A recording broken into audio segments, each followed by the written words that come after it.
In today's video, I'm gonna show you a bit what winter was like on our boat. I'm gonna tell you about some of the disasters that happened in our neighborhood. I'll show you some of the projects I've been working on over the past few weeks. And I'm gonna tell you about the big plans we have for the year 2026 and the reasons why I want to leave Berlin, at least for a while. Winter, the time to cuddle up in front of the fireplace, focus on indoor activities, and enjoy the winter scenery outside. And yes, we did all that, but for us, anchored a bit offshore, depending on how severe the frost gets, things can get a little tricky. And since this year wasn't a normal winter, as soon as the announcement for an extended frost period came, we saved ourselves and headed to the nearest shore where we could let the boat get frozen in and still live a somewhat normal life. Although our main boat is now secured, we still have our other boats anchored out on the frozen lake, and getting there could become a little complicated. As long as the ice is thick enough to walk on, it's all good. It's all fun and games. And what a blast it was.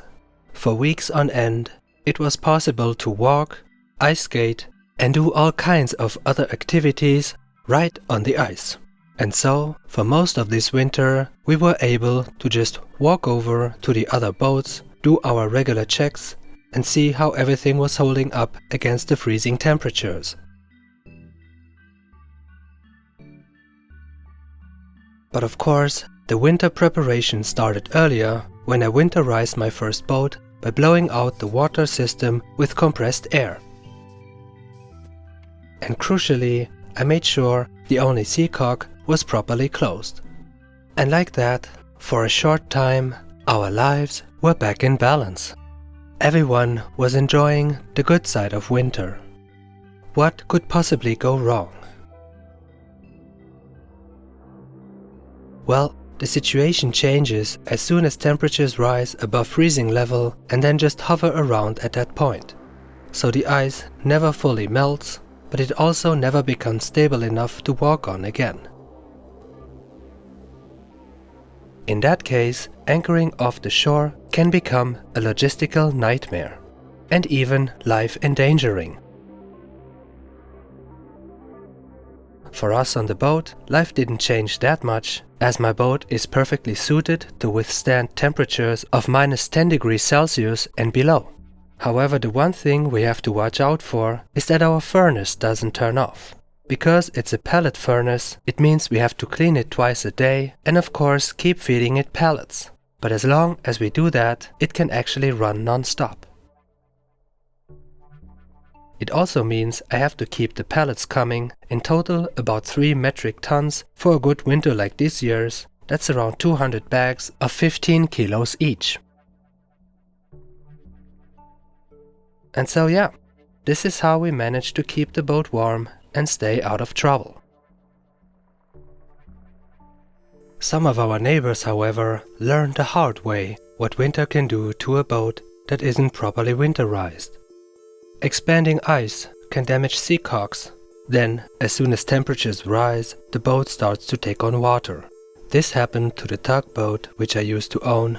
Apparently, the new owner didn't take any precautions, so every pipe, every closed container holding water eventually broke. And one day, after a prolonged period with temperatures way below the freezing point, the boat started sinking.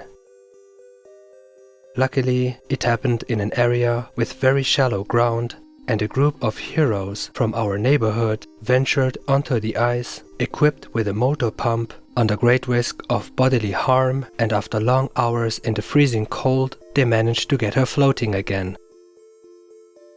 And while it was possible to prevent this particular disaster, another neighbor was less lucky. One cold morning, we woke up to a loud explosion. When we looked out the window, we saw a houseboat going up in flames. All the neighbors rushed over, armed with fire extinguishers and water pumps to save what could be saved. By the time I arrived, the boat was already completely burned out, and all we could do was keep the fire from spreading to other boats. Miraculously, nobody was seriously injured, and only one houseboat burned down completely, which, considering the size of those flames, is kind of incredible. I had my own little winter scare. During one of my routine checks, I found water accumulating in the rear compartment of the barracks ship.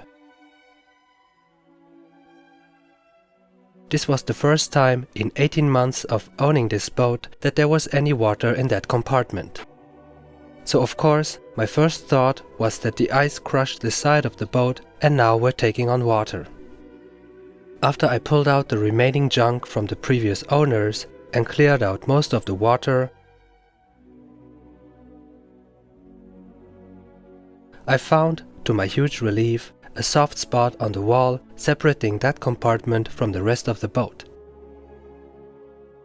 And since there was some water standing behind that wall, which froze and expanded, it must have caused a small leak. This was confirmed after scraping with the steel brush when I found a small leak to the inside of the boat, and so I could lay my head to rest. Before I left, I marked the level of the remaining water, so next time I check I can see whether it's risen again.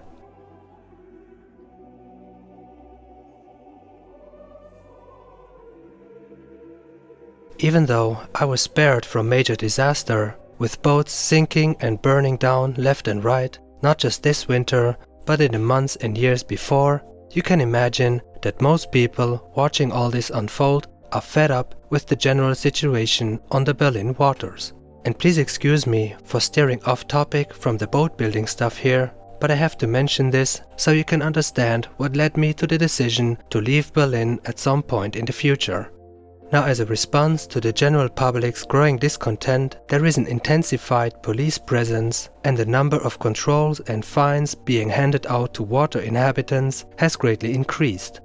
In the past few years, new laws were put in place designed to increase pressure on people parking their boats here.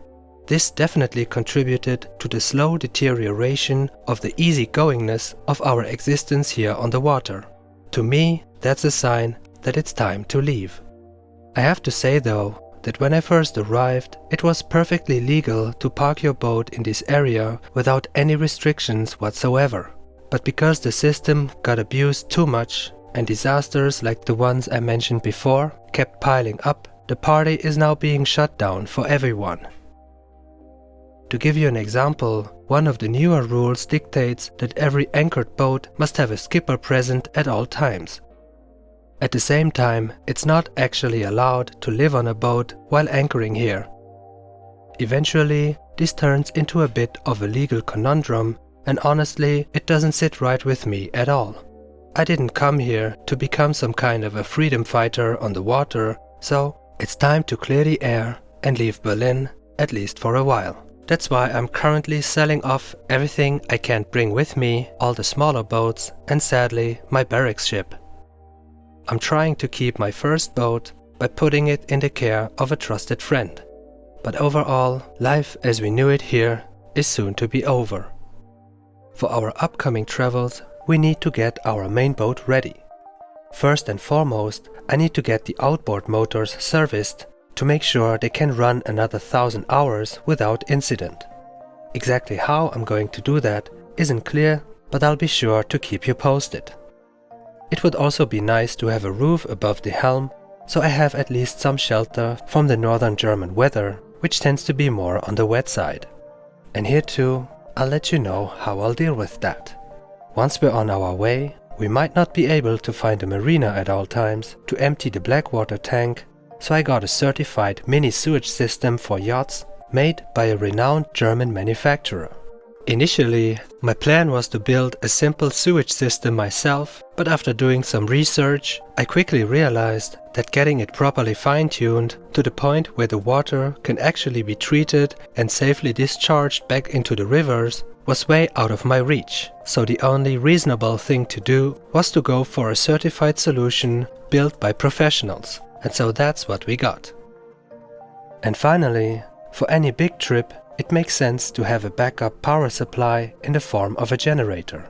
And you know how much I enjoy dealing with broken generators in my free time, so recently I got myself a new used generator, which I was briefly worried might work right away, but to my great relief, once I lowered it down into the hull, it never worked in the first place. Although the engine runs, it doesn't produce any power.